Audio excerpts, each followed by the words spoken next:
Baik, selamat siang Bapak Ibu semuanya. Selamat datang di presentasi aksi nyata yang akan dibawakan oleh Bapak Charles Naibaho, calon guru penggerak angkatan 11. Yang terhormat Bapak Hari, Ibu Marisa selaku Wakil Kepala Sekolah bagian kurikulum dan juga sarana dan prasarana.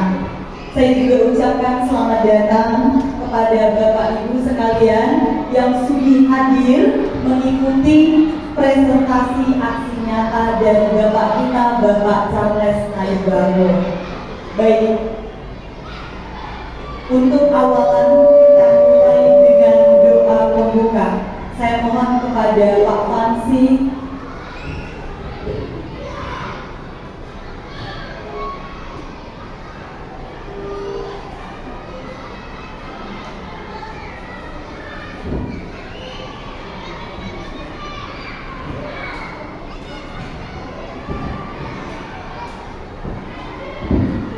Kita berdoa dalam nama Tuhan dan Yesus.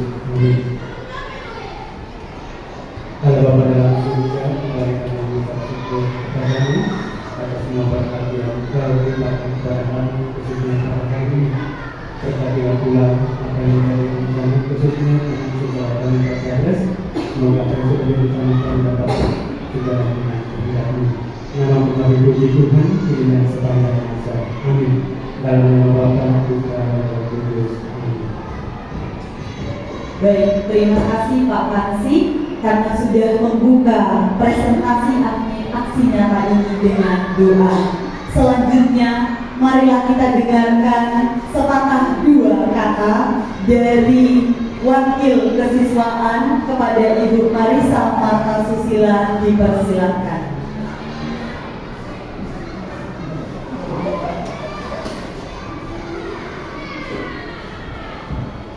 Baik, selamat siang untuk Bapak Ibu semua. Pertama-tama saya mengucapkan terima kasih kepada Bapak Charles Naibaho yang sudah memberikan kesempatan kepada kami struktural juga kepada Bapak Ibu guru untuk bisa hadir bersama-sama di ruangan ini untuk bersama-sama kita mendengarkan pemaparan dari presentasi calon guru penggerak. Bapak Ibu, kita berharap bersama-sama memang di sekolah kita paling tidak ada calon-calon guru penggerak. Mengapa? Karena hal ini sangat penting dan baik juga untuk perkembangan serta kemajuan sekolah kita, yang mana pasti setiap calon guru penggerak akan memberikan ilmu-ilmu baru, apa yang harus dikembangkan, aksi nyata apa yang pas, yang cocok, yang bisa kita sama-sama belajar untuk menerapkan di situasi dan kondisi setiap pembelajaran di kelas masing-masing. Semoga dengan adanya pemaparan presentasi ini, kita semua yang hadir di sini mendapatkan pengetahuan baru dan bisa kita bagikan juga untuk teman-teman kita di kelas maupun paralel kita masing-masing. Semoga kegiatan ini dapat berjalan dengan lancar dan kami berharap segala usaha yang sudah Pak Charles jalankan, proses yang sudah dilalui sampai pada hari ini semuanya dapat berjalan lancar. Begitu saja dari saya, sekian dan terima kasih. Baik, terima kasih Ibu Marisa. Selanjutnya, marilah kita dengarkan pemaparan materi dari Bapak Charles Naibaho selaku calon guru penggerak angkatan 11. Kepada Bapak Charles kami persilahkan.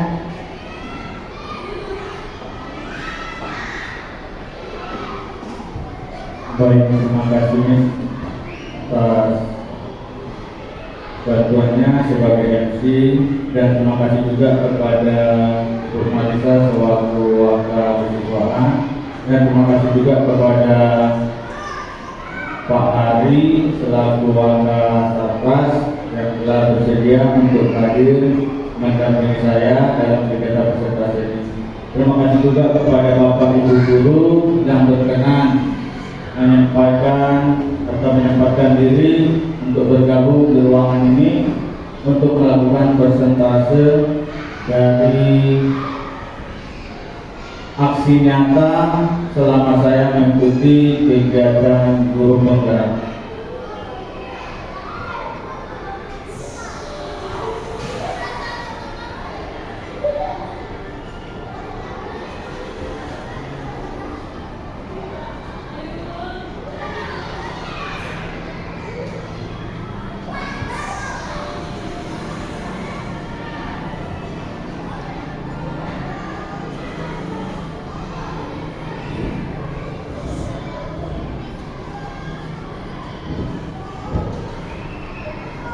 Baik Bapak Ibu,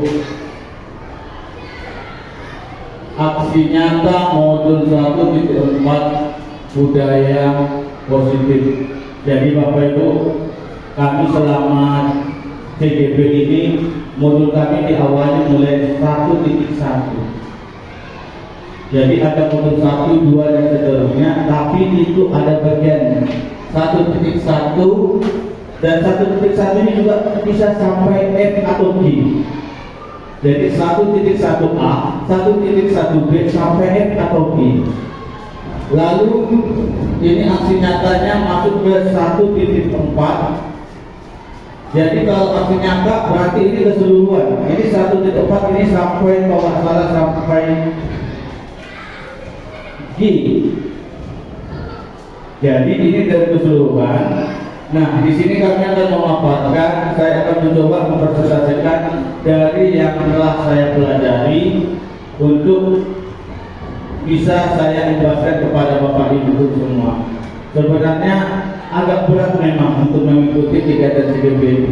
Kadang-kadang dengan kondisi kita yang mengajar yang begitu penuh atau padat.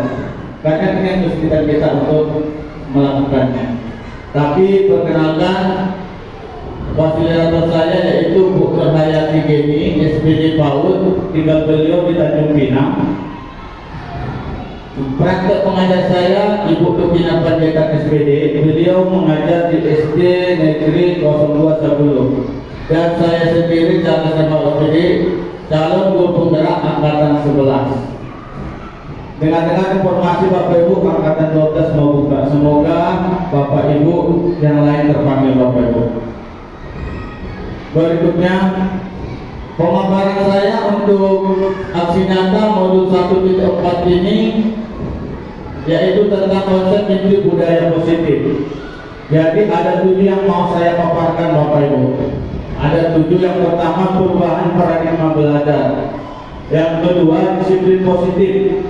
Yang ketiga motivasi perilaku manusia. Yang keempat kebutuhan dasar manusia. Yang kelima, posisi kontrol restitusi. Keenam, keyakinan kelas. Dan yang ketujuh dan terakhir segitiga restitusi. Nah, berikutnya perubahan paradigma belajar. Kita awali yang pertama Bapak Ibu.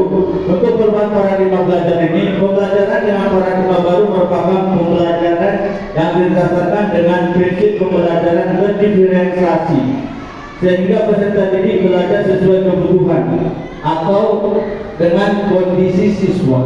Jadi berdiferensiasi ini Bapak Ibu, di mana proses belajar ini dengan menempatkan beberapa metode, tapi ini sangat butuh strategi. Saya sendiri kewalahan. Contoh di kelas 4. Ini contohnya di kelas 4 berdiferensiasi ini contoh digunakan. Tapi dengan kondisi anak kita yang itu berbanding jauh, ini agak sulit Bapak Ibu. Contoh Beril kelas 4 C. Nah, ini memang sangat sulit Bapak Ibu. Jadi ini cocok digunakan untuk kemampuan anak-anak tidak jauh dengan teman yang lain. Tapi kalau sudah berbanding terbalik ini sangat sulit kita lakukan.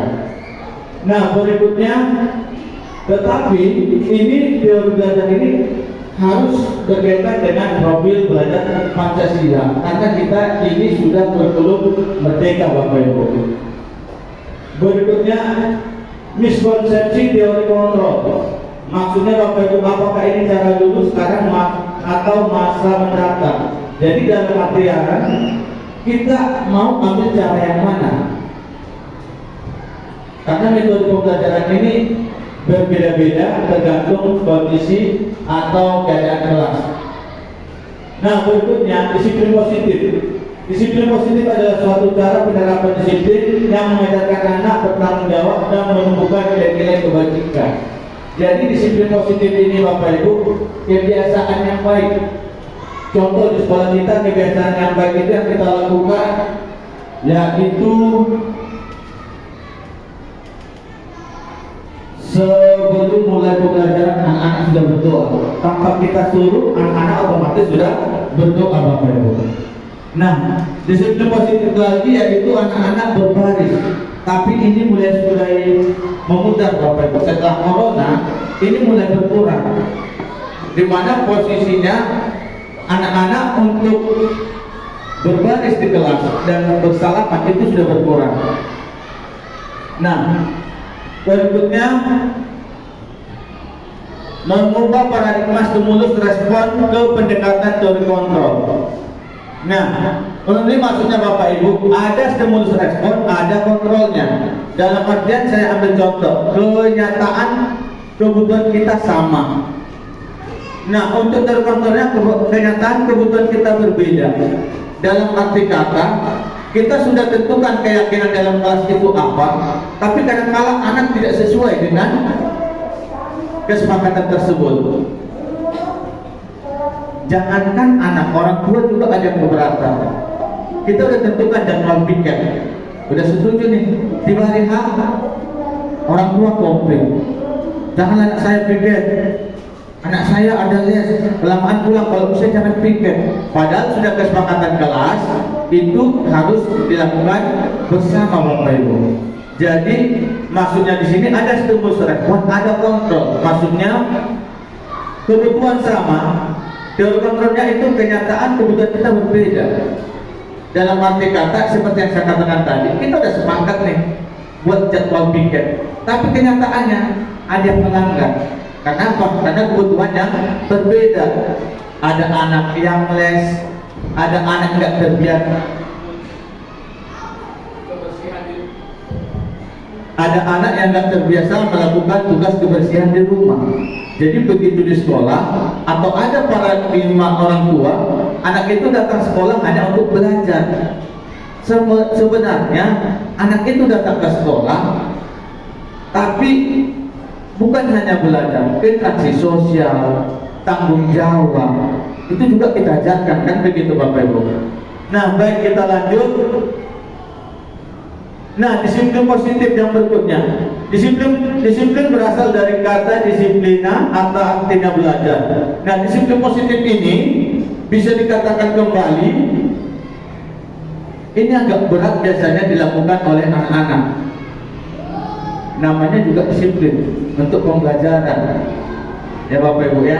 Biasanya ini dilakukan musyawarah bersama dengan anak-anak.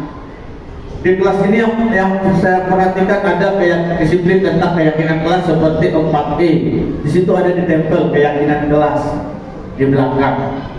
Tapi kelas yang lain belum saya perhatikan. Kebetulan kemarin saya perhatikan kelas 4E itu ada keyakinan kelas. Berarti itu sudah disepakati bagaimana untuk kegiatan bersama di dalam kelas supaya berjalan dengan baik. Nah, berikutnya motivasi perilaku manusia. Nah, yang pertama Dian Gosen dalam bukunya mengatakan bahwa 3 motivasi perilaku manusia. Yang pertama adalah untuk menghindari ketidaknyamanan atau hukuman. Itu pasti Bapak Ibu. Jangankan anak-anak, kita sebagai guru pun kita melakukan menghindari hukuman jika ada hukuman sebagai guru, atau menghindari yang namanya ketidaknyamanan. Kita sendiri membeli barang atau benda, kita harus sesuaikan itu nyaman nggak dengan kita. Sama orang lain nyaman, belum tentu nyaman untuk kita. Jadi ini juga diberlakukan. Yang berikutnya, untuk mendapatkan imbalan atau penghargaan dari orang lain. Ini juga motivasi yang kedua. Biasanya anak-anak paling termotivasi dengan ini. Sangat termotivasi jika ada imbalan atau penghargaan dari orang lain. Kenapa kelas meeting itu sangat senang anak-anak? Ya karena itu ada imbalan, ada hadiah. 17 Agustus sampai aja nangis-nangis karena kalah. Padahal masih antar kelas. Kenapa? Karena termotivasi dari mendapatkan imbalan atau penghargaan dari orang lain. Mungkin imbalan ini tidak berpengaruh, tapi yang namanya manusia, penghargaan dari orang lain itu sangat dibutuhkan. Baik penghargaan melalui kata-kata ataupun dalam bentuk wujud benda. Berikutnya, untuk menjadi orang yang mereka inginkan dan menghargai diri sendiri dengan nilai-nilai yang mereka percaya. Jadi di sini Bapak Ibu, motif ketiga ini ingin dan menghargai diri sendiri. Biasanya untuk anak SD ini masih jarang, harus kita beri motivasi. Untuk menghindari ketidaknyamanan atau hukuman. Jadi ini kita akan bahas satu persatu dari 3 motivasi ini. Yang pertama kita akan bahas menghindari ketidaknyamanan. Nah, ini adalah tingkat terendah dari motivasi perilaku manusia. Biasanya orang yang memberikan motivasi perilakunya untuk menghindari ketidaknyamanan akan bertanya, apa yang akan terjadi apabila saya tidak melakukannya? Ini motivasi yang paling rendah. Karena dia akan bertanya, apa efeknya jika saya tidak melakukan tugas saya atau pekerjaan saya.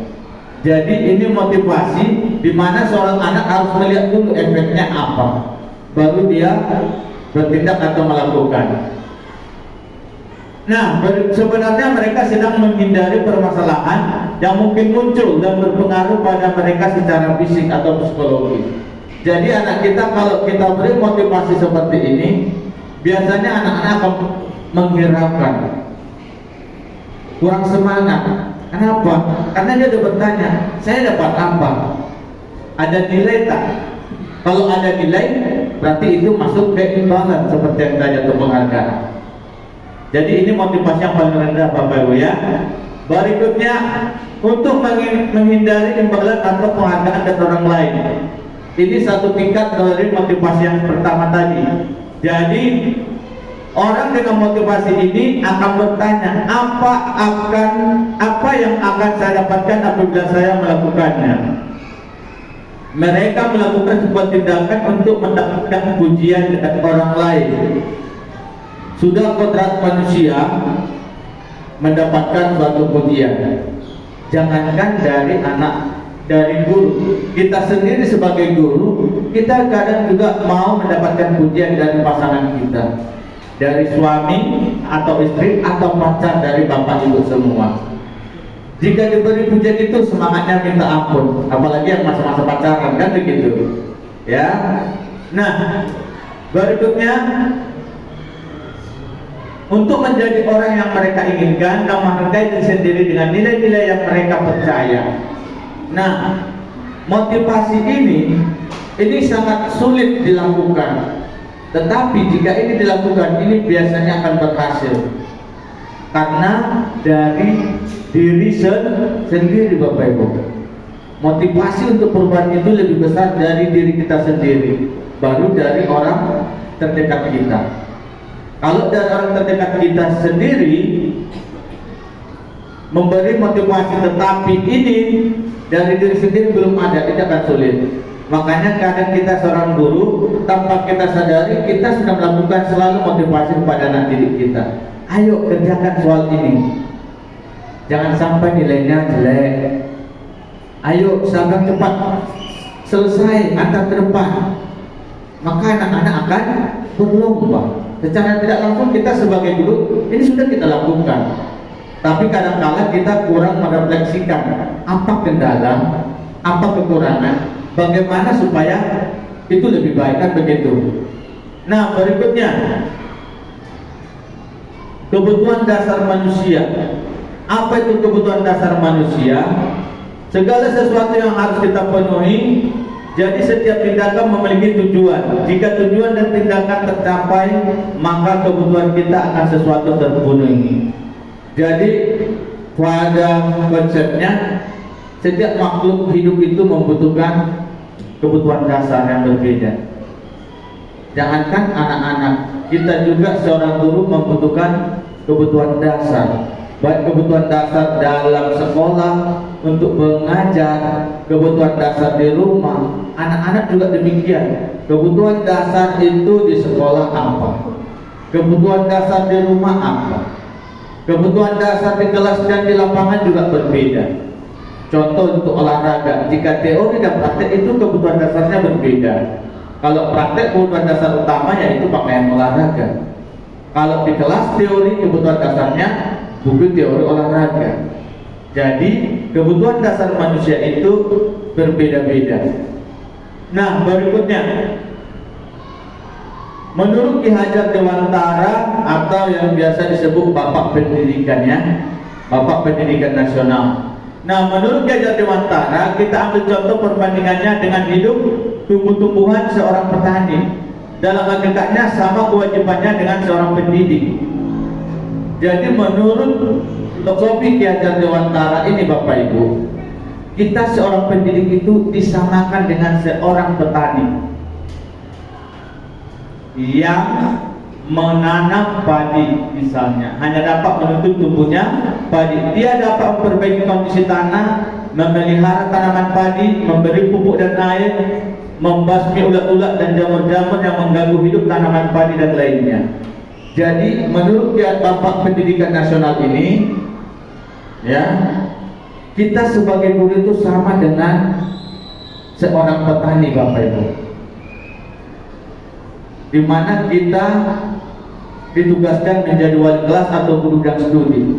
Jadi anak itu diberikan kepada kita atau dititipkan di sekolah dengan harapan orang tua anak ini akan berhasil sampai puncak atau yang diinginkan orang tua. Biasanya yang contoh yang paling real adalah di kelas 1, di mana anak-anak yang baru belajar menulis menjadi bisa menulis. Anak-anak yang baru membaca terbata-bata bisa menjadi lancar membaca. Itu suatu kebanggaan orang tua jika anaknya masuk ke Yosudarso, awalnya tidak bisa membaca, tiba-tiba bisa membaca. Itu sangat senang. Karena saya sebagai orang tua juga mengalami hal yang sama. Anak saya Nail itu bisa membaca kelas 3. Kelas 3 baru bisa lancar membaca. Saya maklum karena kondisi anak saya sebelumnya memang ada sakit, ya Bapak Ibu ya. Jadi begitu anak saya bisa membaca, itu senangnya minta ampun.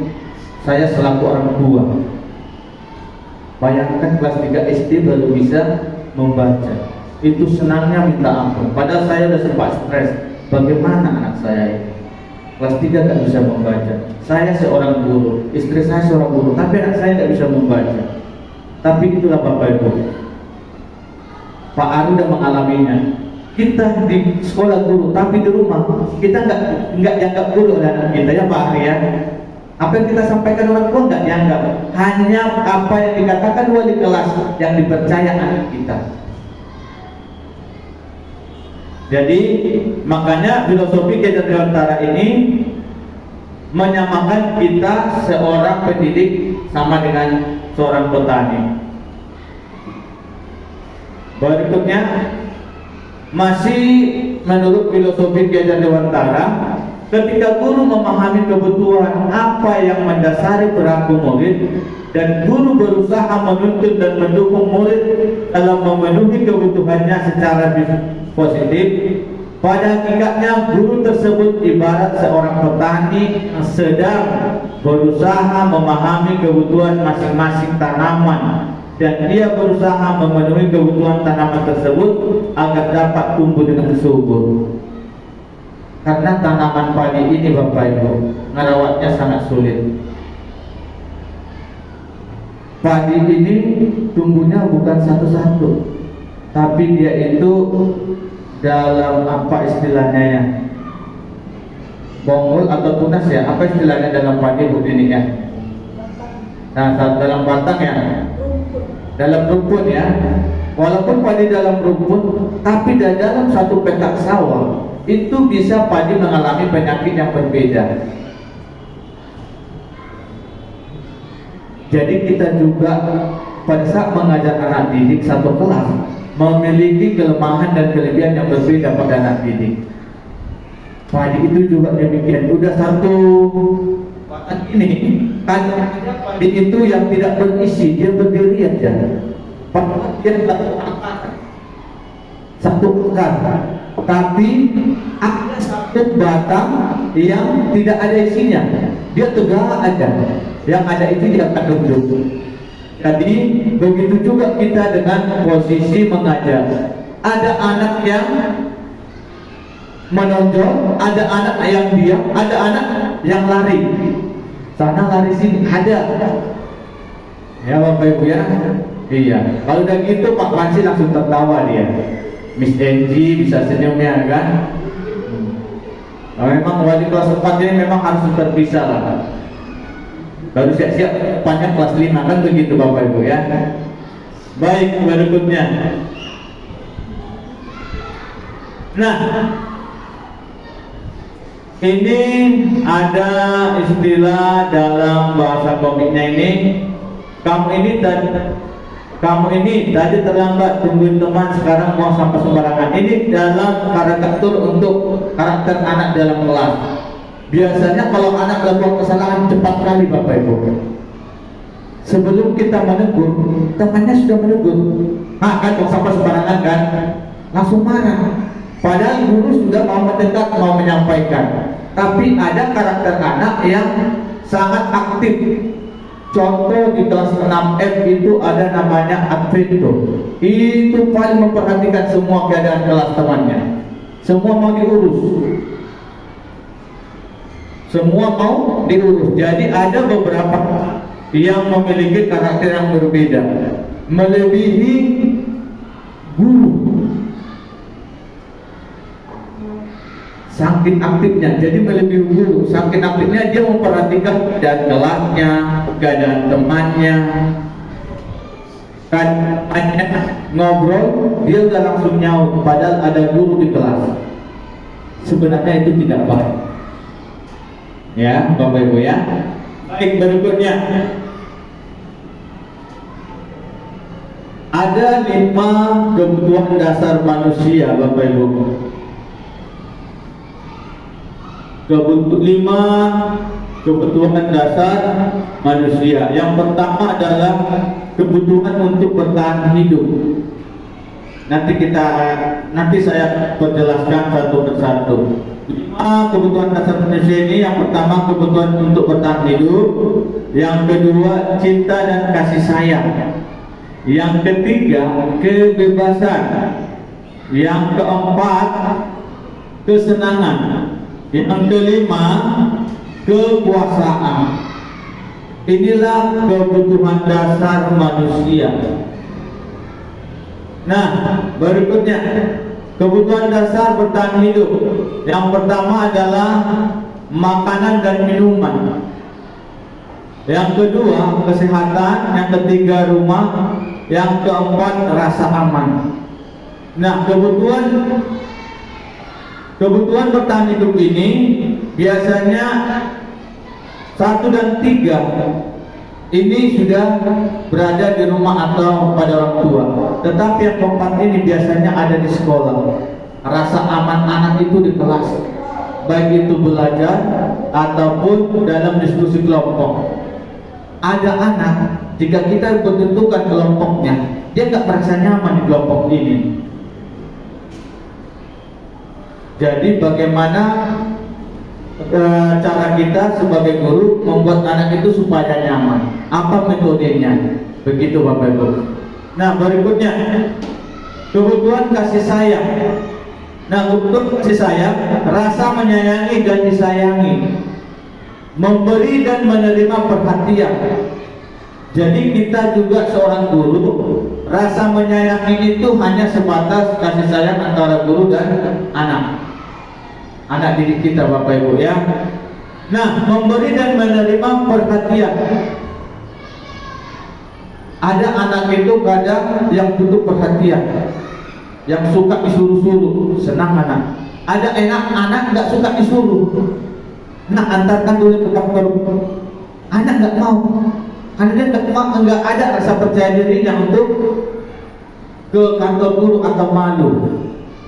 Nah, berikutnya perasaan diterima dalam lingkungan keluarga, sekolah dan masyarakat. Ada anak kita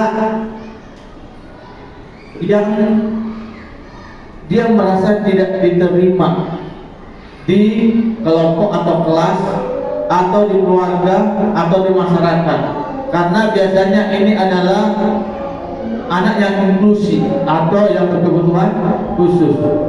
Tapi di sekolah kita saya perhatikan Bapak Ibu, anak-anak kita yang inklusi itu sangat dibantu oleh teman-temannya. Bahkan udah tahu anaknya itu akan kabur atau teman itu dipegang. Contoh tadi Beril yang pegang itu siapa namanya Miss Enji? Yang biasa pegang Beril, yang cewek Nisa. Nah, dia udah langsung pegang itu. Pak, saya pegang Beril ya. Dia udah langsung telepon. Oh iya, nggak apa-apa, pegang aja. Iya Pak, karena kalau nggak dipegang kabur dia ke pondok baca. Betul, pas pemanatan silap lepas kabur pondok baca. Pas mau jogging dipanggil lagi. Jadi inilah yang dinamakannya anak itu perasaannya tidak diterima di lingkungan sekolah, padahal teman-temannya juga menerima keadaan temannya itu. Berikutnya, rasa menjadi bagian dari kelompok. Rasa menjadi bagian dari kelompok. Kadang-kala kelompok ini anak tidak nyaman karena biasanya adanya geng atau adanya circle. Aku nggak maulah gabung dengan dia. Aku nggak maulah gabung dengan dia.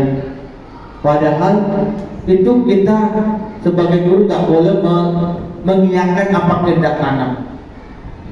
Justru di situ kita membiarkan anak tidak berkembang. Di situ kita harus memaksa anak itu bagaimana bisa menerima temannya dalam kondisi apapun. Nah, berikutnya kebutuhan kekuasaan pengakuan. Nah, anak didik kita seorang guru, kita hanya berpujian sedikit apapun itu mereka udah bangga. Sudah sangat bangga mereka. Contoh, anak itu sudah bisa melakukan suatu pekerjaan dan kita kasih akui prestasi atau kemampuannya dengan memberi aplaus kepada melalui teman-teman, itu sudah sangat senangnya minta ampun.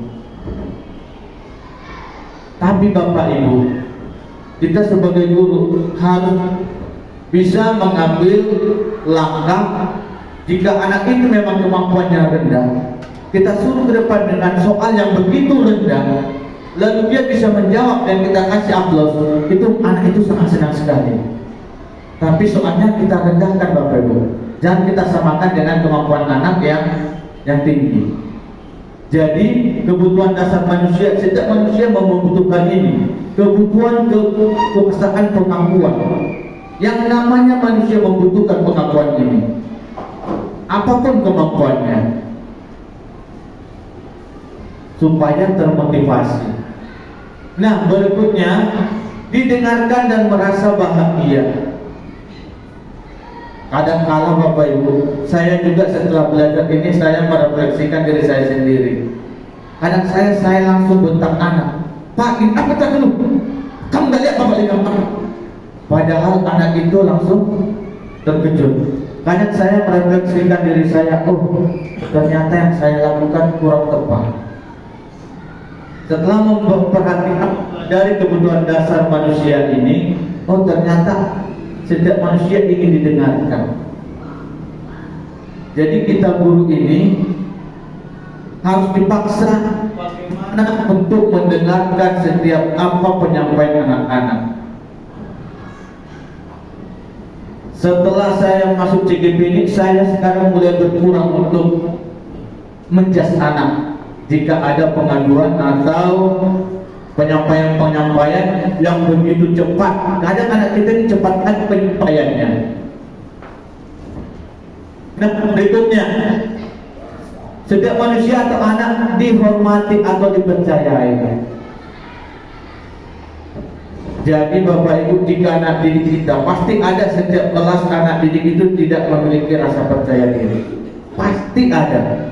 Udah tahu jawabannya, tapi nggak mau angkat tangan. Asal ngomel aja. Jika dikatakan angkat tangan, tak ada angkat tangan. Padahal sudah ada kesepakatan. Apalagi saya itu selalu ada kesepakatan dengan anak-anak, sebelum menjawab wajib angkat tangan. Jangan menjawab dulu baru angkat tangan. Jadi anak-anak kadang nggak ada rasa percaya dirinya. Nah, berikutnya, kebutuhan manusia juga ingin memberi pengaruh. Untuk anak SD biasanya ini mereka belum sampai ke pola ini. Tapi di kelas 5 ada anak Pak Christian, namanya siapa ya? Maria. Nah, itu luar biasa untuk memberi pengaruh terhadap teman-temannya. Itu luar biasa Bapak Ibu. Saya udah masuk ternyata, oh, Maria ini luar biasa. Mempengaruhi temannya bisa. Contohnya kemarin saya udah bagi kelompok, tapi dia pengaruh temannya. Gini. Oh ya Pak, saya pindah sini katanya. Cobalah, bisa seorang anak mempengaruhi temannya untuk pindah kelompok. Tapi untuk yang lain belum tentu. Masih bisa hitungan satu atau cuma jari Bapak Ibu ya. Tetapi kita seorang guru wajib memberi pengaruh yang positif kepada anak didik kita. Berikutnya, kebutuhan akan kesenangan. Setiap manusia membutuhkan akan kesenangan Bapak Ibu. Kita juga seorang guru membutuhkan kesenangan. Kalau sudah ada cara rekoleksi, oh senanglah, bahagia kita. Apalagi rekreasi kemarin ya, bahagianya minta ampun, tertawa bersama-sama. Walaupun saya tidak bisa ikut, kan begitu. Saya hanya bisa mendengar tapi tidak bisa ikut. Ya, luar biasa. Semoga kegiatan rekreasi guru itu tahun depan ada lagi ya. Nah, kebutuhan akan kesenangan yang pertama adalah bermain. Jadi anak didik kita itu juga membutuhkan. Mari silakan Miss, boleh masuk nih. Jadi anak didik kita itu juga membutuhkan yang namanya bermain atau permainan Bapak Ibu. Kadang-kala siapa yang biasa memberikan ice breaking di kelas Bapak Ibu? Ada? Oh Pak Pansi ya? Oh Pak Pansi. Siapa lagi yang biasa memberikan ice breaking di kelas? Kelas BB Miss Angie ya, Miss Angie ya? Ice breaking. Baik. Nah, karena anak itu juga membutuhkan yang namanya ice breaking atau bermain untuk menghilangkan rasa jenuh pada anak. Berarti nanti Pak Panci atau Miss Angie boleh bantu saya ke depan memberikan ice breaking Pak ya? Iya. Baik, berikutnya. Nah, membutuhkan iseng.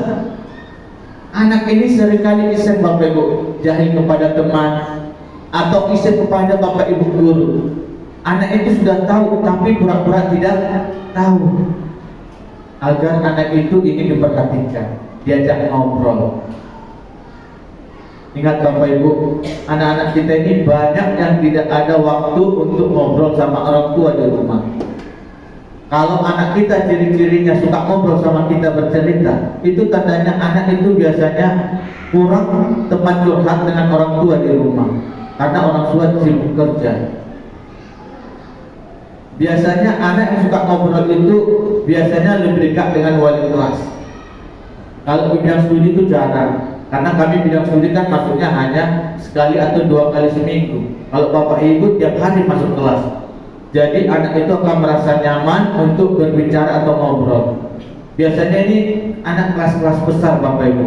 Kelas 5 dan 6 itu udah suka ngobrol. Apalagi kelas 6 ngobrolnya mulai tentang percintaan. Iya. Itu tahun yang lalu waktu saya kelas 6 ada beberapa anak itu sering curhat tentang hati ke hati mereka. Mulai ada rasa suka terhadap lawan jenis. Nah, berikutnya kebutuhan akan kesenangan berikutnya adalah suka bercanda atau melucu, Bapak Ibu. Jadi kalau kita di kelas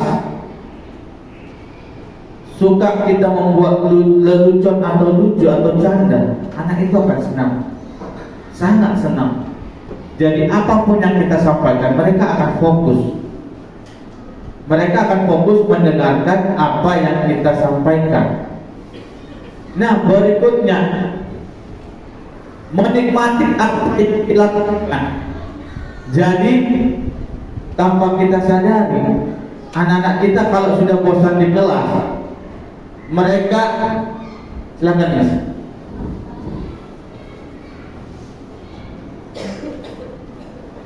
Jadi anak-anak kita kalau sudah bosan di kelas, dia akan melakukan aktivitas yang lain.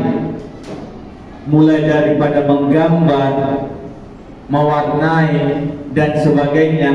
Biasanya itu anak menikmati kegiatannya. Kadang-kadang kita seorang guru, kalau kita sudah melihat situasi itu, maka kita akan berikan ice breaking, Bapak Ibu, supaya anak tidak jenuh. Berikutnya kebutuhan dan kebebasan. Contoh anak yang sangat membutuhkan kebebasan yaitu adalah Tera. Tera ini nggak suka diatur. Dia ingin bebas bereksperimen apapun. Ya kan Pak Pansi? Jadi harus pintar-pintar kita untuk meladeni anak Tera kita ini. Bagaimana anak ini supaya bisa fokus untuk belajar. Kadang Tera itu kalau saya menjelaskan, dia kadang mau berdiri di pagar ini, Bapak Ibu. Pak, saya mau sini ya, saya melihat. Enggak, cobalah. Kalau kita tidak iakan, kita suruh maksa sana, dia akan memberontak. Kadang mau kepalanya dibanting ke meja, dibanting ke meja. Jadi harus pintar-pintar kita melihat anak yang satu ini, si Tera, supaya dia bisa kita kontrol tetap dalam proses belajar. Nah, berikutnya kebutuhan dan kebebasan yang pertama adalah mandiri. Biasanya anak kita yang kita berikan kemandirian biasanya bablas, jadi ngerumpik, ngobrol. Jadi anak-anak akan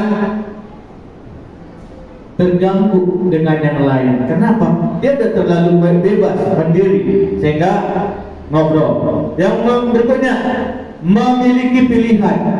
Itu yang tadi saya katakan Bapak Ibu. Mungkin Bapak Ibu pernah memberi pernyataan kepada anak didik kita, mau buat kelompok sendiri atau Bapak Ibu guru yang buat kelompoknya. Pasti anak-anak lebih dominan memilih buat sendiri. Kenapa? Ya karena ini mereka memiliki pilihan. Karena ini memang sudah kebutuhan dasar manusia. Nah, berikutnya tidak dikekang orang lain. Jadi prinsip dasarnya kebutuhan manusia itu tidak ingin dikekang orang lain. Jadi anak didik kita juga ingin bebas tidak dikekang dengan orang lain. Dalam arti kata, dia bebas di kelas tapi nggak mau dikekang oleh temannya, tidak mau diatur oleh temannya. Kadang anak itu hanya ingin mendengarkan apa yang disampaikan guru atau wali kelas. Tapi kadang-kala ada anak yang proaktif, dia ingin melakukan pilihan dan dia mengontrol temannya. Kamu nggak boleh gitu, harus begini. Dalam arti kata, dia yang mengatur temannya. Nah, berikutnya suka mencoba-coba. Jadi ini merupakan kebutuhan dasar manusia yang kelima, suka mencoba-coba. Jangankan anak, kita juga sebagai guru suka melakukan atau mencoba buka Shopee. Nah, ini barang ini bagus gak ya? Ya kan? Dibeli rupanya tidak sesuai dengan kenyataan. Karena apa? Suka mencoba Bapak Ibu. Beda macam Pak Angga, dia tahu posisi kursi untuk game online, dia beli karena dia udah tahu hasilnya. Pas, nyaman, nggak salah pilih kan begitu. Ya Pak ya. Jadi jangankan anak-anak, kita juga orang tua suka mencoba dengan eksperimennya masing-masing Bapak Ibu. Jadi kita juga demikian seorang guru, ya, karena ini merupakan kebutuhan dasar manusia. Kita juga seorang guru melakukan hal yang sama. Kira-kira mana yang cocok metodenya?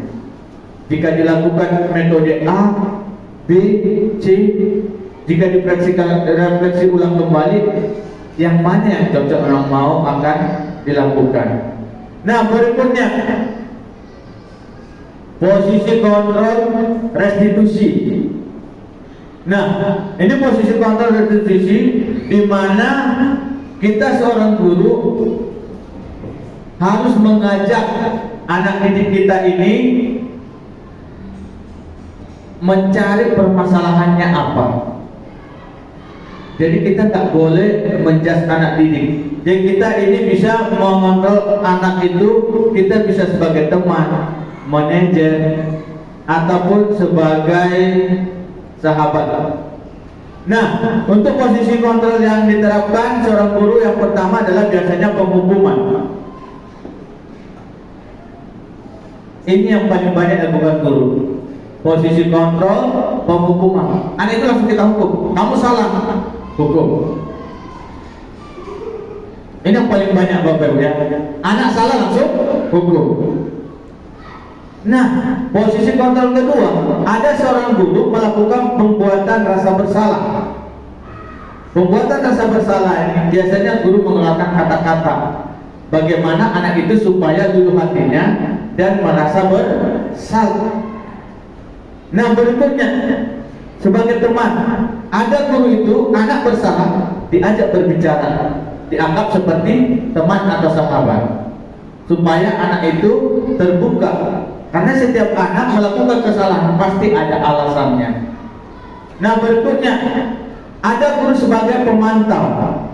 Pemantau dalam arti kata, guru itu menyampaikan kepada anak apa alasannya, lalu ditanya mengapa, dan disampaikan akibatnya apa, sisi positif dan sisi negatif yang dilakukan anak itu apa.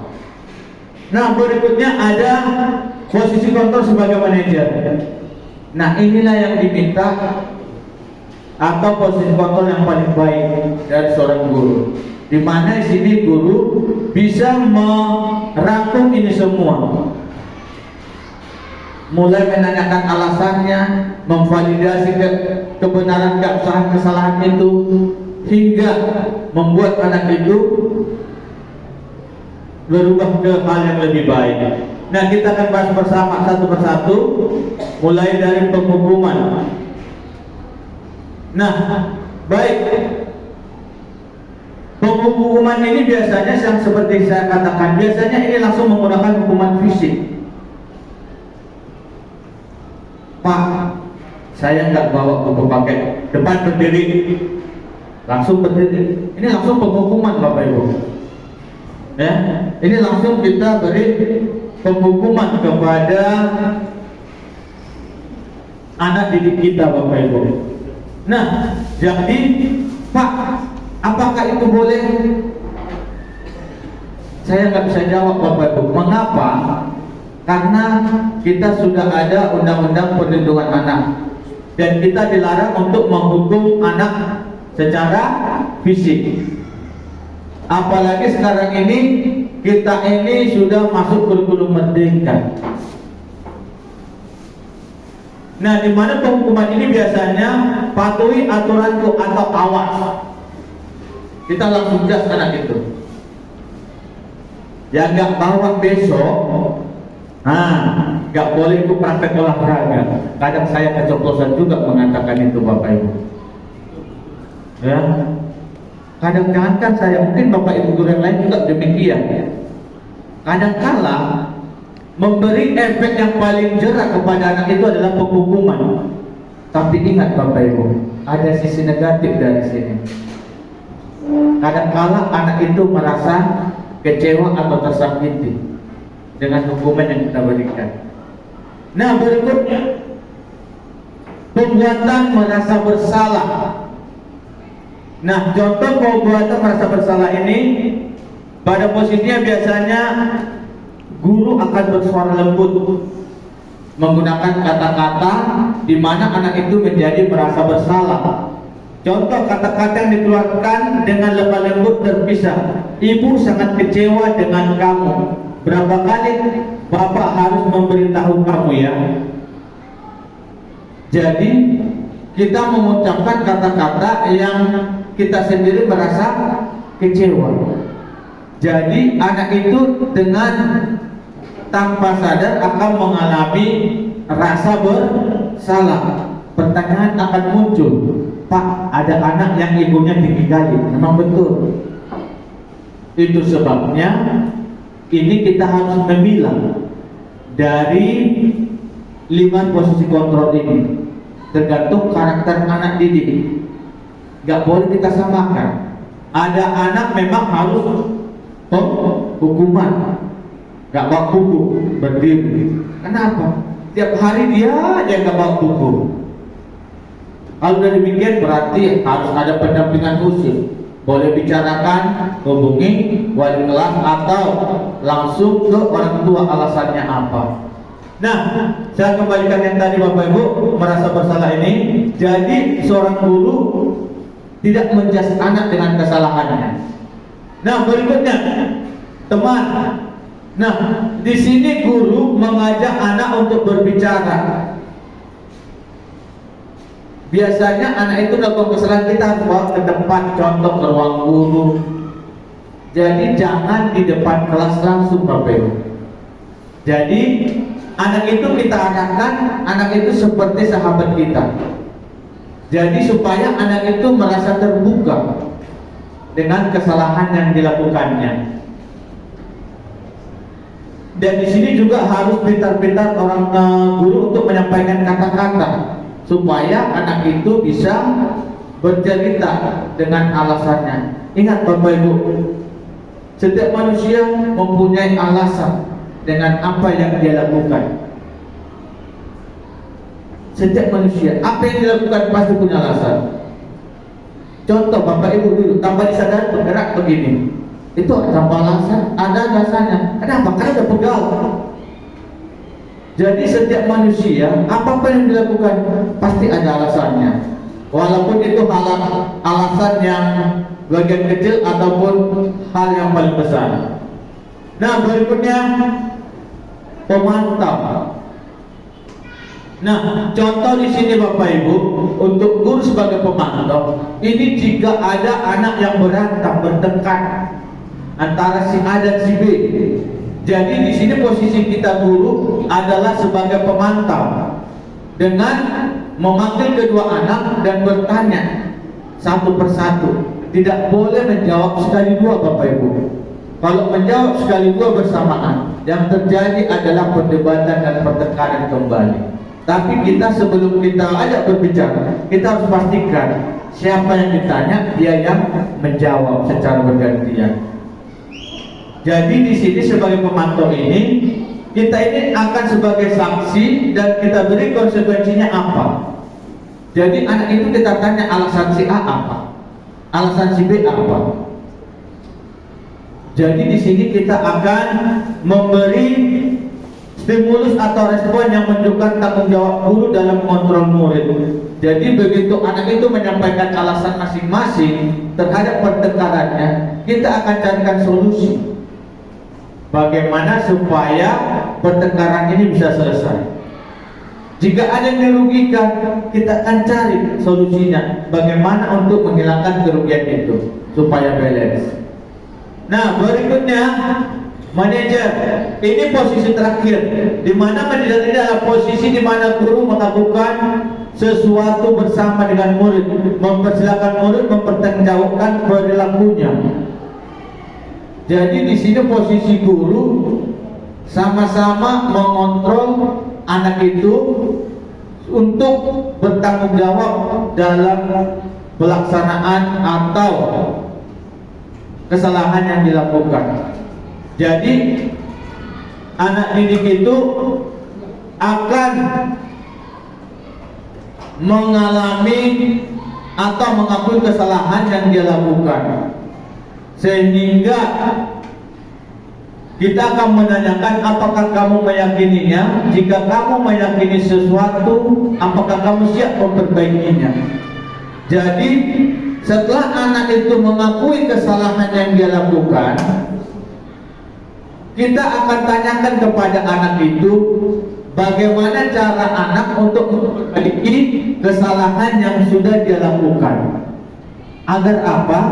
Agar anak itu bisa bertanggung jawab dengan kesalahan yang dia lakukan. Kadang-kala apalagi anak SD ini Bapak Ibu, dia lakukan kesalahan tapi dia nggak tahu posisi negatifnya apa. Yang penting dia lakukan, padahal itu berbahaya untuk temannya yang lain. Salah satu contoh biasanya kesalahan yang jahil itu adalah kadang-kadang anak itu mau buat kakinya mengganjal kaki temannya pada saat berjalan mau ke kamar mandi. Sebenarnya itu fatal. Kadang-kadang kita itu langsung memberi penghukuman kepada anak yang melakukan kesalahan. Tapi di sini kita coba berusaha menjadi manajer Bapak Ibu. Bagaimana kita bisa membuat anak itu meyakini supaya merasa bersalah. Berikutnya, keyakinan kelas Bapak Ibu. Keyakinan kelas merupakan kesepakatan kelas yang diyakini bersama guru dan murid dengan harapan dapat meningkatkan disiplin murid. Jadi keyakinan kelas ini Bapak Ibu, khususnya wali kelas, ini bisa membantu Bapak Ibu wali kelas menertibkan kelasnya. Keyakinan kelas ini biasanya kesepakatan bersama yang diambil.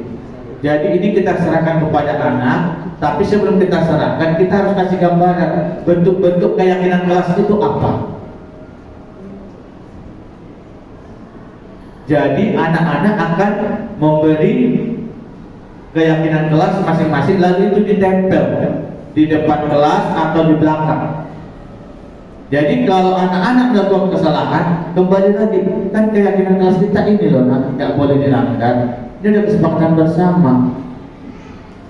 Jadi bukan hanya guru, teman-teman yang lain pun bisa mengingatkan temannya. Jangan lupa itu ada keyakinan kelas kita, udah disepakati. Kan nggak boleh makan sembarangan di kelas lalu dibiarkan sampahnya. Harus dibuang, karena udah ada kesepakatan kelas kita. Membuang sampah ke tempatnya dan sama-sama menjaga kebersihan kelas. Jadi Bapak Ibu wali kelas atau guru dan guru pun nggak perlu capek.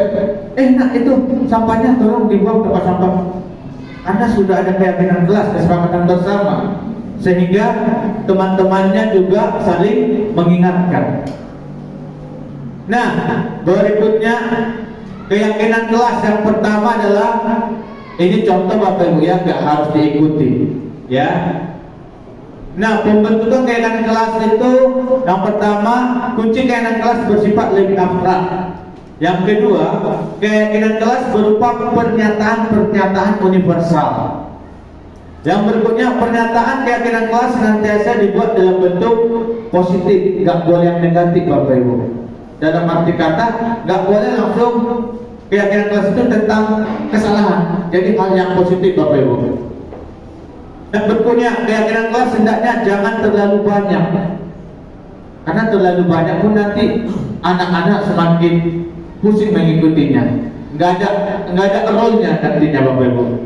Berikutnya, sesuai dengan kondisi kelas agar mudah diterapkan. Jadi keyakinan kelas 4A dengan 4E itu nggak boleh sama, karena karakter anak Tera itu berbeda dengan 4E. Gak apa-apa ya, saya sebutkan Tera ya, karena memang itu anak kita bersama Bapak Ibu. Jadi itu keyakinan kelas 4A dengan 4E itu nggak boleh sama, harus berbeda. Walaupun ada yang sama, tapi nggak boleh sama secara utuh Bapak Ibu. Nah berikutnya, itu kenapa harus demikian Bapak Ibu? Supaya gampang diterapkan di kelas. Nah berikutnya, semua warga kelas ikut serta terlibat dalam pembuatan keyakinan kelas. Jadi warga kelas ini, warga kelas Bapak Ibu ya, bukan warga sekolah. Kalau warga sekolah, orang tua siswa ikut, kan begitu. Jadi kalau warga kelas, jadi yang membuat keyakinan kelas itu cukup siswa yang ada di kelas itu dengan gurunya. Nah berikutnya, nah ini contoh kegiatan pembuatan keyakinan kelas. Guru bersama siswa membuat keyakinan kelas Bapak Ibu. Nah yang pertama biasa dilakukan adalah berdiskusi tentang peraturan. Seperti yang saya sampaikan tadi, kita selaku guru menyampaikan kata-kata yang sifatnya keyakinan kelas. Jadi anak-anak tinggal milih. Kalau kita tidak memberi pandangan, anak-anak akan blank, bingung dia menyampaikan bahasanya apa. Jadi harus wali kelas yang memberikan. Nah setelah contoh Bapak Ibu berikan 10 kata-kata, yang mau kita ambil 5. Jadi yang 10 kata-kata itu nanti anak-anak akan milih, berdiskusi yang cocok mana ya. Setelah itu kita lakukan voting atau menyusun keyakinan itu. Dengan boleh kita tulis di papan tulis atau kita menempelkan keyakinan kelas masing-masing di sini. Kita lihat yang lebih banyak mana.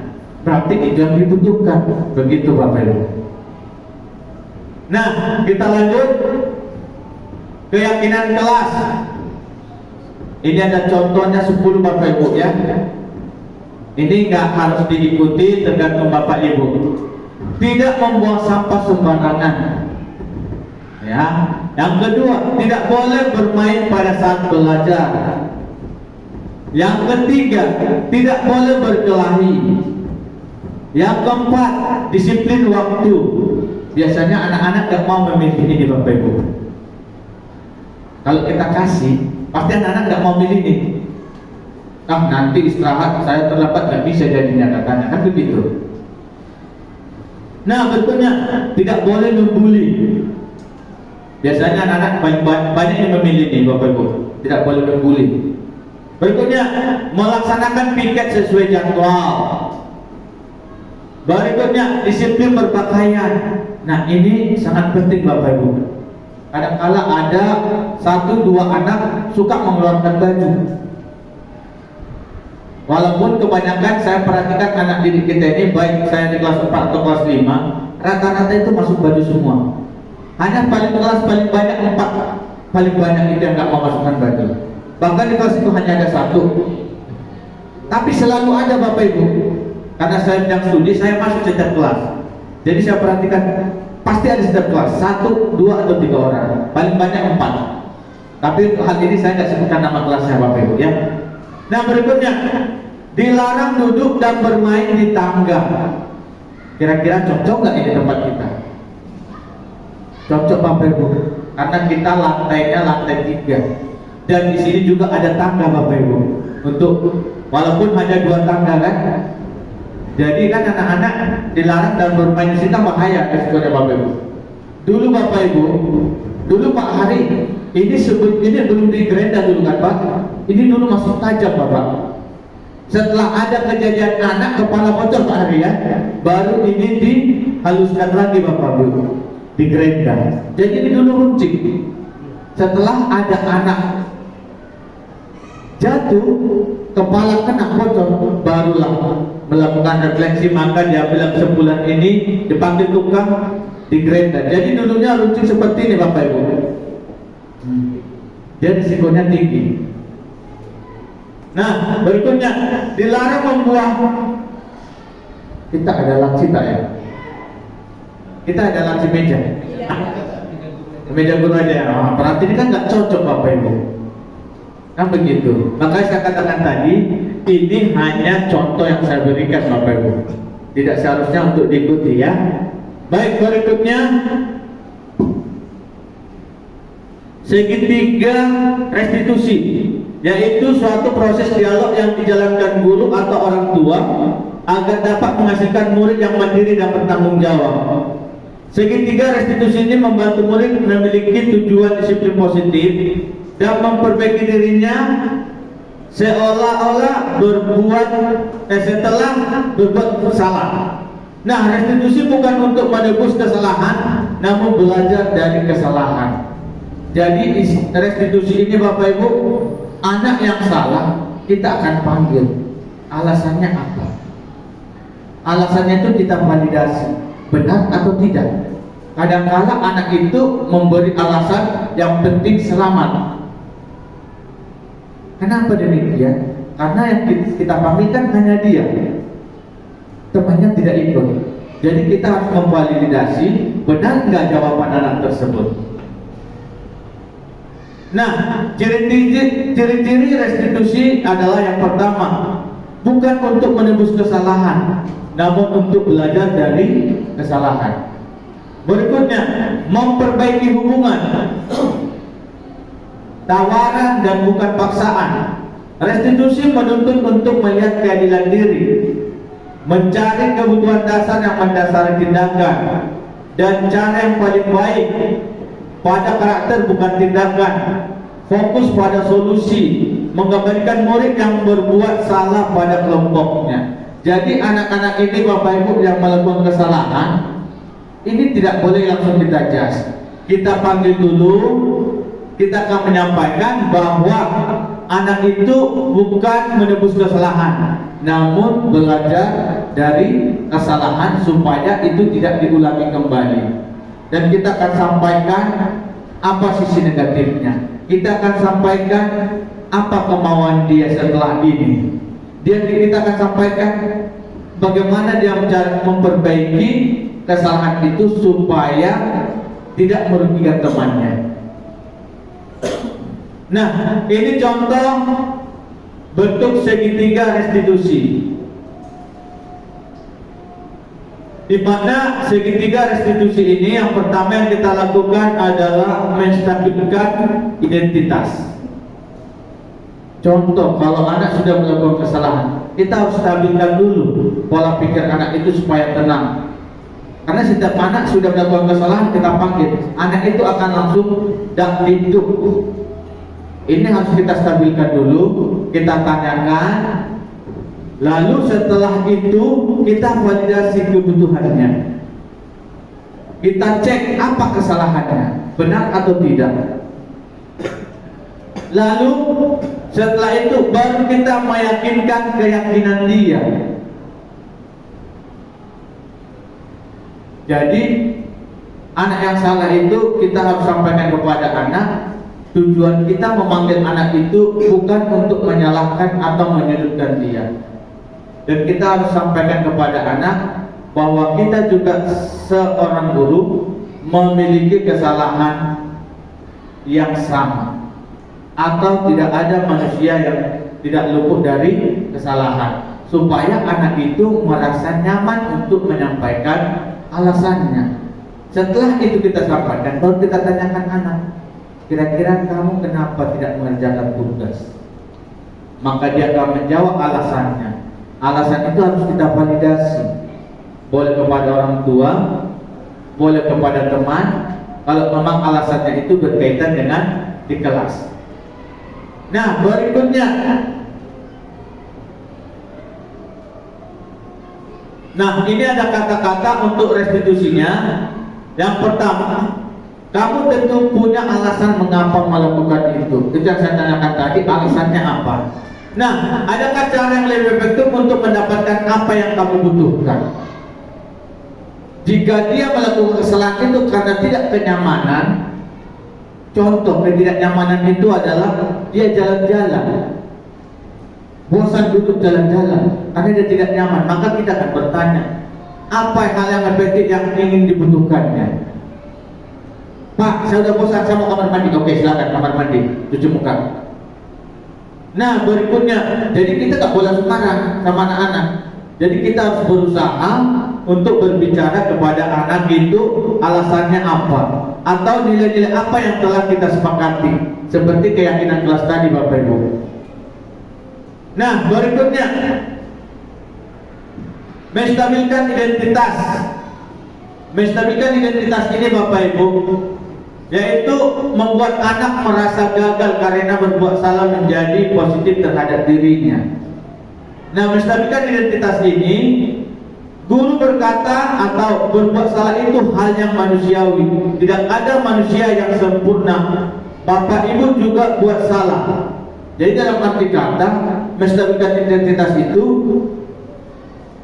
kita meyakinkan anak itu bahwa kita juga pernah melakukan kesalahan, supaya anak itu stabil dulu emosionalnya untuk menjawab setiap pertanyaan yang akan kita sampaikan. Memang berat ini melakukannya Bapak Ibu, ya. Kadang-kala ini sangat memakan waktu atau menyita waktu. Nah, lalu kita akan mempertanyakan kembali, kalau kamu menyalahkan dirimu sendiri terus-menerus, apakah kamu bersikap baik pada dirimu sendiri? Kadang-kala anak itu kalau sudah melakukan kesalahan akan merasa bersalah dengan apa yang dia lakukan, sehingga anak itu tidak percaya diri dengan apa tindakan yang dia lakukan. Nah, berikutnya validasi kebutuhan. Nah, di sini validasi kebutuhan ini kita memvalidasi alasan anak atau memberi solusi atau saran atau masukan. Nah, mungkin guru berkata, kamu bisa saja melakukan hal yang lebih buruk, tapi kamu tidak melakukannya. Jadi di sini seorang guru itu menyampaikan hal positif atau hal negatif yang dia lakukan. Kalau kamu lakukan ini, nah, efek sampingnya kena kepala temanmu bocor gimana? Contoh dia bermain besi penggaris. Kadang-kadang kan anak ada yang jahil Bapak Ibu, tung-tang. Kalau lepas dari tangan, kena kepala teman bocor. Jadi metode ini atau validasi kebutuhan ini kita sampaikan kepada anak, tapi jangan langsung marah. Kamu tahu nggak nah, bahayanya apa? Kamu tahu nggak nah, efek sampingnya apa? Kamu tahu nggak nah, kalau yang melakukan itu berbahaya? Karena anak SD ini tanpa dia sadari yang dia lakukan itu sangat membahayakan teman. Nah, berikutnya banyak lagi kata-kata Bapak Ibu ya, cuman saya singkat aja. Nah, berikutnya menanyakan keyakinan. Nah, keyakinan ini kita tanyakan jika di kelas kita sudah ada keyakinan kelas. Kalau di kelas kita tidak ada keyakinan kelas, kita nggak boleh menanyakan ini Bapak Ibu. Apa nilai yang kita percaya di kelas atau sekolah kita? Contoh, makanya tadi saya sampaikan keyakinan kelas itu nggak boleh terlalu banyak, supaya anak itu gampang mengingat. Iya, maksimal 6. Boleh 3, boleh 4, boleh 5 nggak apa-apa. Tapi 1 nggak boleh Bapak Ibu keyakinan kelas. Kalau 1 nggak keyakinan kelas lagi itu namanya udah moto jadinya kan. Nah, jadi keyakinan kelas ini jika anak melakukan kesalahan, kita bisa kembali keyakinan kelas itu. Nah, atau pertanyaan berikutnya, nilai-nilai universal apa yang telah kita sepakati? Nilai-nilai universal itu adalah kata-kata dari keyakinan kelas yang sudah kita siapkan tadi Bapak Ibu. Nah, berikutnya atau boleh yang terakhir ini Bapak Ibu ya. Atau yang kelima, apa yang kamu rasakan? Kadang-kala anak itu setelah melakukan kesalahan kita tanya apa yang kamu rasakan sekarang, dia pasti akan bingung menjawab. Tetapi kalau kita sudah melakukan segitiga restitusi dengan menggunakan pendekatan, dia akan berani menjawab. Tapi kalau kita langsung menjas dan langsung melakukan pertanyaan, apa yang kamu rasakan? Sekarang kamu senang yang kamu lakukan? Kalau kita tanya itu, dia nggak akan jawab, bingung. Kenapa?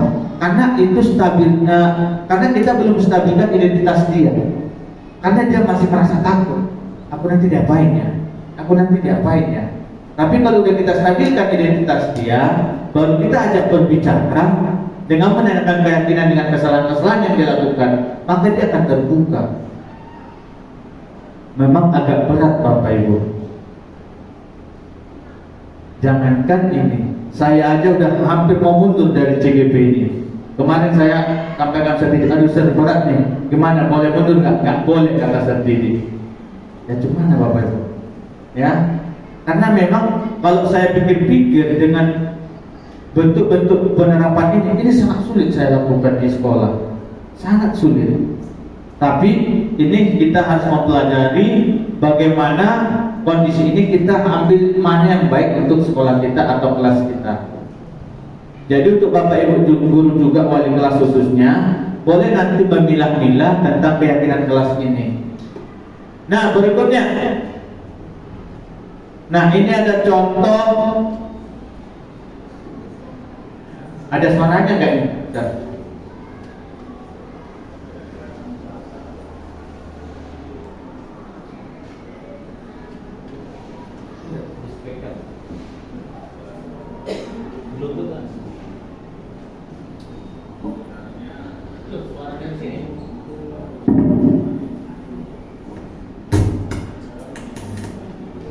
Tugas. Ini ada dua anak, Aido dan Kenji.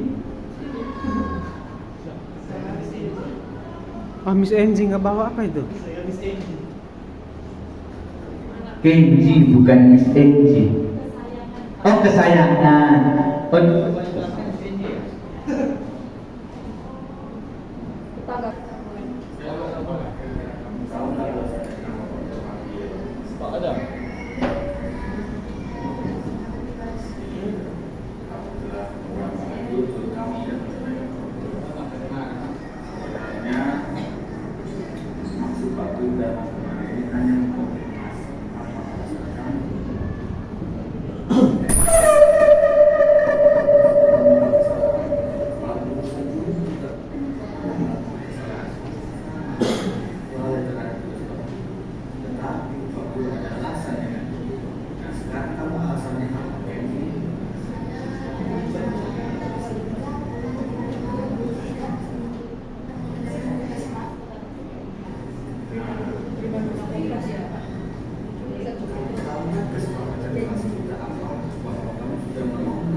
Oh, Oke,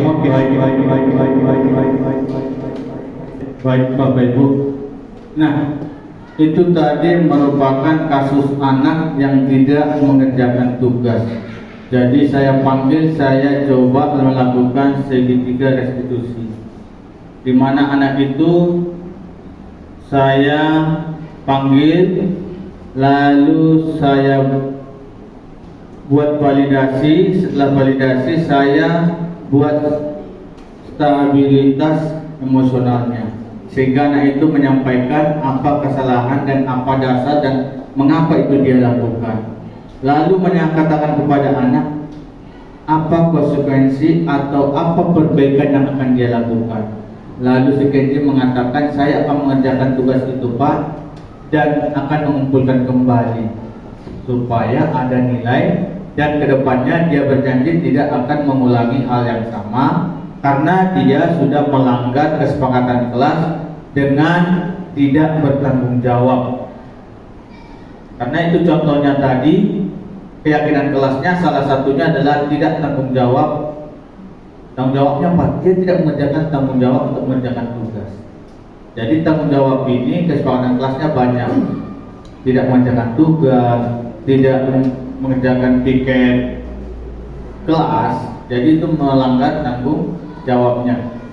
Nah, baik Bapak Ibu, demikian pembelajaran atau presentasi dari saya tentang aksi nyata saya 1.1.4.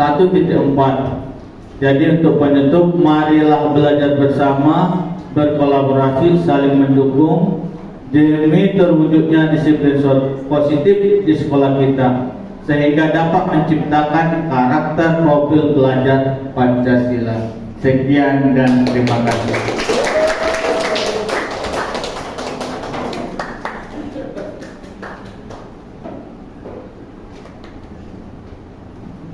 Baik, terima kasih banyak Pak Charles atas presentasi aksi nyata 1.4 di mana kita diajak untuk berpikir positif.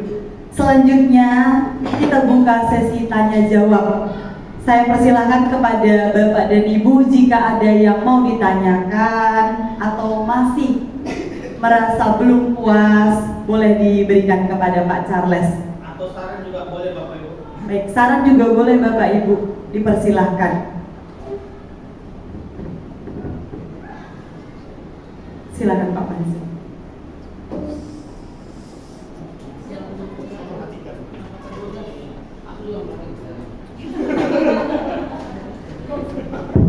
Baik, terima kasih kepada Pak Charles yang sudah menyiapkan dan memaparkan materi yang begitu bagus. Saya menggarisbawahi ada 2 poin. Yang pertama berkaitan dengan pembelajaran berdiferensiasi, dan juga yang kedua berkaitan dengan kesepakatan kelas dan juga keyakinan kelas. Nah, untuk yang poin kedua ini saya sudah di awal tahun pembelajaran saya sudah lakukan di kelas. Pertama-tama saya sudah menyiapkan beberapa poin yang relevan dengan kelas, Pak ya. Waktu itu kurang lebih ada 10. Jadi saya bersama anak-anak itu membaca bersama 10 poin tersebut dan terpilihlah ada 6 poin. Yang pertama itu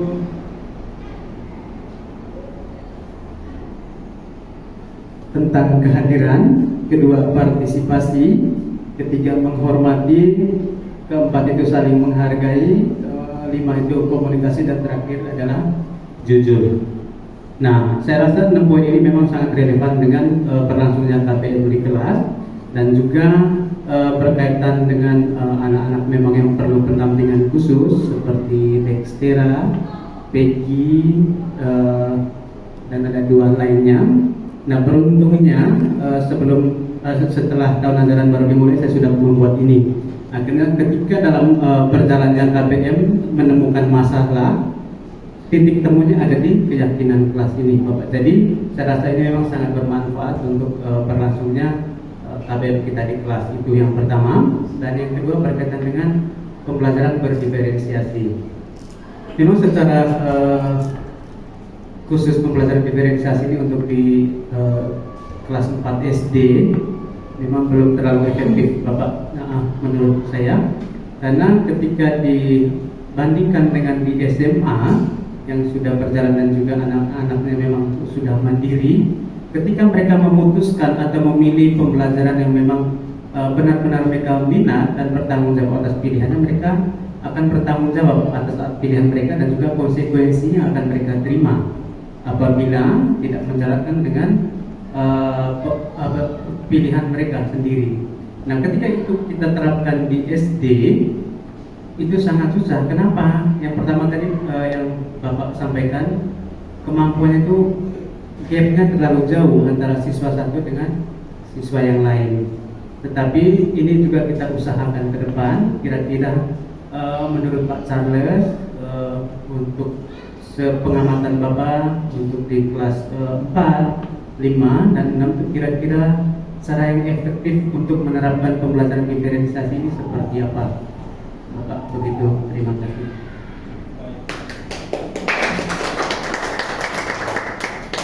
Baik, terima kasih Pak Fansi. Untuk yang pertama tadi pertanyaannya itu atau bukan pertanyaan Pak ya, tapi sudah Bapak sampaikan atau sudah Bapak lakukan ya, tentang yang keyakinan kelas tadi Bapak Ibu. Mana tadi keyakinan kelas?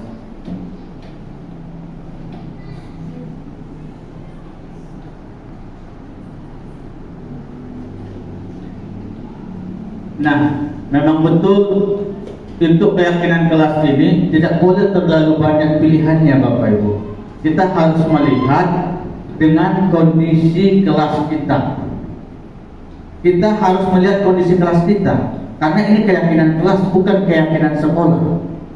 Jadi keyakinan kelas ini bisa saja berbeda antara 4A sampai 4E, karena memang kondisi anak yang di dalam kelas itu berbeda-beda.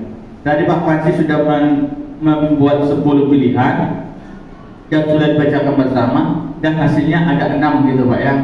Nah, memang dari sini keyakinan kelas ini, jika anak-anak melakukan kesalahan, bisa kita tinggal kita arahkan keyakinan kelas. Atau bukan guru, temannya pun bisa mengingatkan teman itu. Gak boleh gitu loh, itu keyakinan kelas kita sudah ada loh, gak boleh dilanggar. Jadi ini membuat kemudahan kepada kita. Lalu berikutnya Pak Panci yang tentang berdiferensiasi tadi, memang betul ini kebanyakan dilakukan di SMP dan SMA. Cuman Pak, untuk anak SD ini, di sini berdiferensiasi ini kita itu kita kurang agak capek Pak. Mengapa saya katakan demikian? Jadi kita sudah tahu kemampuan anak ini. Jadi kita yang membuat metode pembelajaran dan bentuk soal yang penggunaan bahasanya yang berbeda. Karena kan tingkat bahasa itu ada tingkat rendah, sedang, tinggi, tapi tujuan jawabannya sama. Nah, disitulah kewalahannya kita Pak. Kalau untuk berdiferensiasi untuk SD, jadi kita yang banyak berperan aktif Pak. Kalau di SMP SMA, guru hanya memberi ini, yang mau yang mana. Cuman kalau kamu pilih ini, seperti Bapak katakan tadi, konsekuensinya ini ya. Kalau kamu lakukan ini, risikonya ini ya. Kalau kamu melakukan ini ya. Jadi gampang. Bisa itu terjadi pengurangan poin, kan begitu contohnya Pak ya. Di SMA, kalau dia melanggar ini atau jam istirahat terlambat 1 menit sampai 5 menit kurang 1 poin contohnya, kan begitu. Jadi tidak bisa ditanggung. Tapi anak SD tidak bisa kita berlakukan gitu Pak. Mereka belum paham. Jadi berdiferensiasi untuk SD itu kita guru yang membuat metode pembelajaran Pak, sama agar kebutuhan anak itu terpenuhi. Kita kewalahan di sini Pak. Jadi metode pembelajaran atau alat peraga yang berbeda Pak, itu bisa kita buat. Jadi ada anak yang suka dia hanya mendengar, ada anak yang sukanya kinestetik, dia bermacam-macam. Ada yang hanya audio, ada kinestetik, ada yang visual.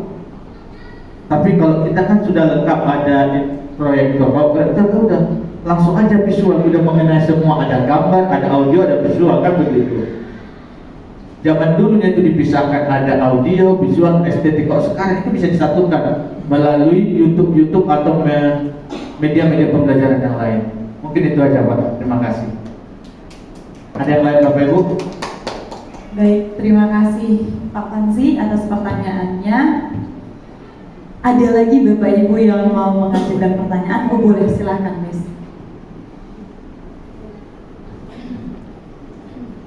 Terima kasih buat kesempatannya Pak Charles. Mohon izin ya, mungkin bukan pertanyaan tapi tambahan sedikit masukan ya. Yang pertama untuk keyakinan kelas, mungkin dari saya Pak, untuk masukan aja Pak.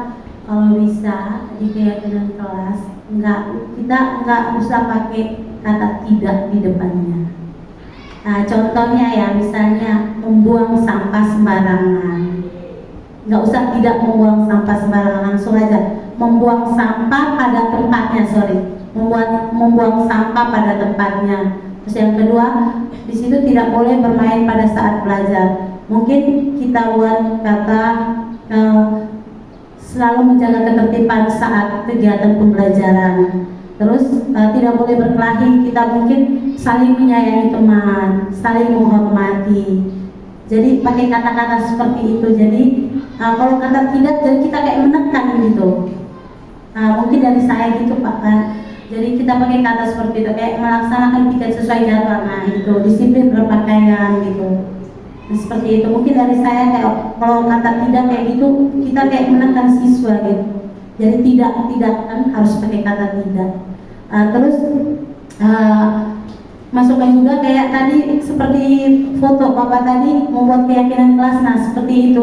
Jadi kita nggak usah buat poin pilihan. Kita kayak membagi sticky note ataukah di papan kita suruh anak-anak maju, mereka menuliskan keyakinan mereka masing-masing. Jadi kalau aku dulu pengalaman, aku pakai bagi sticky note. Jadi anak-anak tulis keyakinannya masing-masing, 1 atau 2, mereka tulis. Nah kita suruh mereka tempelkan di papan. Mereka tempelkan, kita sama-sama mengevaluasi, kita membaca. Jadi ada yang sama nanti, ada yang sama artinya. Misalnya ada yang tulis tidak boleh berkelahi, ada yang bilang menghormati teman, menyayangi teman. Nanti kita rangkum, kita ambil poin yang intinya. Jadi situ dari beberapa siswa 30 pendapatnya berbeda-beda, kita bisa rangkum cuma 5, cuma 6 kayak gitu. Dan kita bisa merangkum, kita sama-sama membahas. Dan kayak Pak Charles ngomongkan, kita menjelaskan bahwa aturan ini seperti ini, seperti ini, seperti ini. Kita yang menjelaskan secara rinci. Tapi di keyakinan kita tulis poin pentingnya aja. Jadi seperti Pak Charles tadi bilang, nggak banyak sampai 10, cukup 5, 6. Jadi semua siswa tuh punya pendapatnya masing-masing, punya keyakinan masing-masing. Jadi kita nggak usah kasih poin 10, mereka pilih, enggak. Jadi mereka bisa mengembangkan mereka punya ini, mereka bisa meluangkan isi hati mereka, keyakinan mereka masing-masing. Jadi seperti yang di foto tadi, dulu saya lakukan kayak gitu juga sih.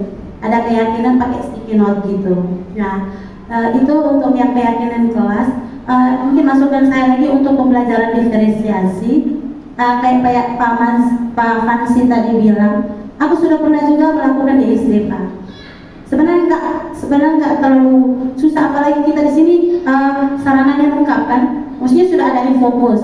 Tinggal seperti Bapak bilang tadi, kita membuat model pembelajarannya yang seperti apa. Karena pembelajaran diferensiasi itu kita lihat minat bakat peserta didik kita. Jadi seperti Bapak tadi bilang, ada anak-anak yang suka ini kinestetik, visual, audio. Jadi ada yang kayak hobi menyanyi, ada yang hobi menggambar, ada yang hobi main game, ada yang hobinya olahraga. Jadi anak itu nggak bisa diam di dalam kelas. Nah di situ kita sebelum melakukan itu, kita membuat pemetaan. Kita membuat pemetaan berdasarkan minat bakat siswa. Terus kita kelompokkan. Berapa siswa yang suka di olahraga? Berapa siswa yang suka di menggambar? Contoh, Immanuela, Iren, Catherine, mereka tuh suka menggambar. Nama yang berikutnya dia suka olahraga. Nama yang berikut suka main game. Jadi dari 31 siswa kita kelompokkan berdasarkan minat bakat mereka. Nah di dalam kelas nanti kita buatlah model pembelajaran yang adanya menggambar, yang adanya menyanyi. Contoh ya misalnya materi tentang ekosistem. Di situ nanti kita bisa kalau kita udah tahu nih pemetaan anak mana yang suka menggambar, kita kasih lembaran dia menggambar ekosistem sawah atau ekosistem laut. Nah, yang satunya suka menyanyi, buatlah dia ini mengarang lagu tentang ekosistem. Nah, yang ini olahraga, mungkin dia contohkan gerakan katak di mana. Bisa ekosistem sawah, kelompokmu, mana yang gerakan seperti ular, mana yang gerakan katak, mana yang jadi sebagai tumbuhan. Nah, seperti itu. Kalau itu bisa jadi game juga kan. Jadi ada kayak permainan. Ada yang mungkin dia tuh lebih suka membaca. Nah, kita kasih soal yang kayak mana. Cerita, dia buat cerita tentang ekosistem sawah, ekosistem apa. Nah, seperti itu pembelajaran diferensiasi yang bisa kita gunakan di SD. Jadi menyenangkan kelas itu. Nah, yang berikut tadi segitiga restitusi ya Pak. Itu juga pernah saya lakukan, itu sama kayak coaching gitu. Kita mengajak sebagai siswa itu sebagai teman kita, teman ngobrol. Kemarin juga pernah ada masalah kejadian di kelas 5A tuh saya lakukan setelah pembelajaran atau jam istirahat atau jam pulang. Saya panggil ke sebelah itu kelas 5A, di situ saya ajak ngobrol. Memang pertama seperti Bapak bilang tadi, kita membuat siswa itu nyaman dulu. Jangan, kan biasa kalau kita panggil mereka langsung takut gitu. Jadi kita mau membuat suasananya yang menyenangkan, terus kita menggali masalahnya. Seperti tadi kita menggali masalahnya, saya kan cerita teman dekat gitu, kita menggali masalahnya. Jadi dia sendiri langsung menceritakan masalahnya gini. Terus kita menanyakan, bagaimana menurut kamu itu baik atau tidak? Tidak baik. Kalau tidak baik seharusnya seperti apa? Jadi kita nggak langsung memberikan nasihat harus kayak gini, tapi dia sendiri yang menggali pertanyaan, dia yang menemukan solusinya, dia juga yang mencari jalan keluarnya seperti apa. Jadi kita bukan memberi nasihat, jadi kita hanya sebagai manajer tadi, kita hanya menggali dia punya masalah, terus dia nanti sendiri menceritakan dia menemukan masalahnya, cari solusi jalan keluarnya seperti apa. Nah, terakhirnya kita yang mengarahkan dia. Seperti itu sih Pak. Mungkin ini lebih ke berbagi pengalaman buat kita semua, mungkin ambil yang sisi positifnya. Terima kasih dari saya Pak. Baik, terima kasih Miss atas penyampaiannya. Tapi sebelum saya untuk mengaitkan yang disampaikan tadi, sebelumnya Miss di SD, SMP atau SMA Miss? SD juga ya.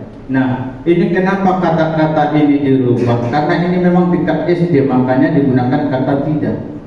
Itu dari PP yang kemarin. Kenapa demikian? Supaya anak itu tidak salah persepsi, itu dulu. Dan yang kedua, Miss tadi menyampaikan jumlah keyakinan kelas itu jangan dibatasi, tetapi disampaikan kepada anak-anak. Dengan kondisi anak SD ini, Miss, ini tadi saya sampaikan hanya contoh. Tetapi kita guru itu hanya menyampaikan kata-kata mana yang supaya mempercepat.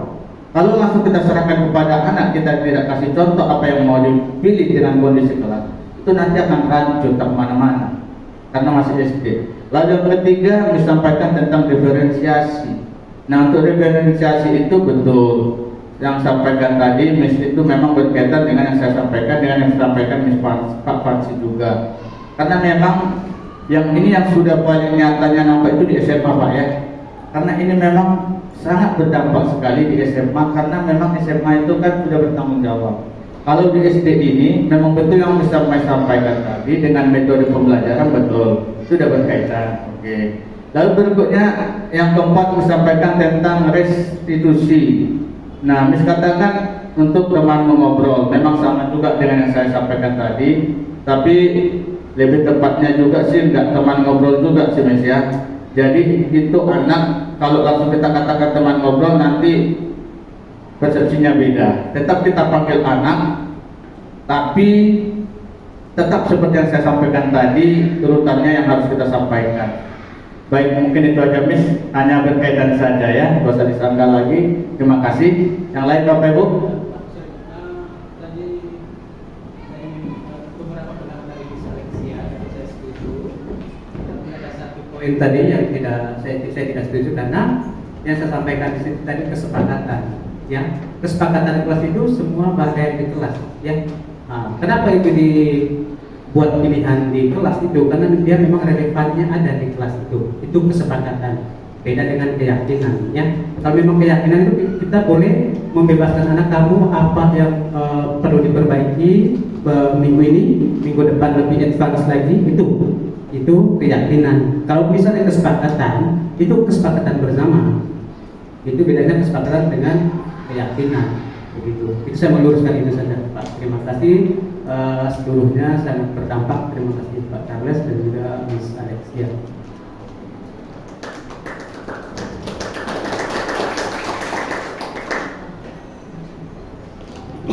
Baik, saya ucapkan terima kasih kepada Pak Hari, Bu Marisa selaku Waka yang sudah mendampingi dari awal hingga akhir. Kemudian terima kasih kepada Pak Charles yang sudah memberikan materi-materinya kepada kami sebagai rekan-rekan guru. Kemudian terima kasih Pak Fansi, Miss Alexa yang sudah memberi masukan, saran-saran untuk lebih baik. Jadi cukup sekian presentasi Pak Charles hari ini. Marilah kita mengakhiri kegiatan hari ini dengan doa. Kami mohon untuk Miss Vivi pimpin doa.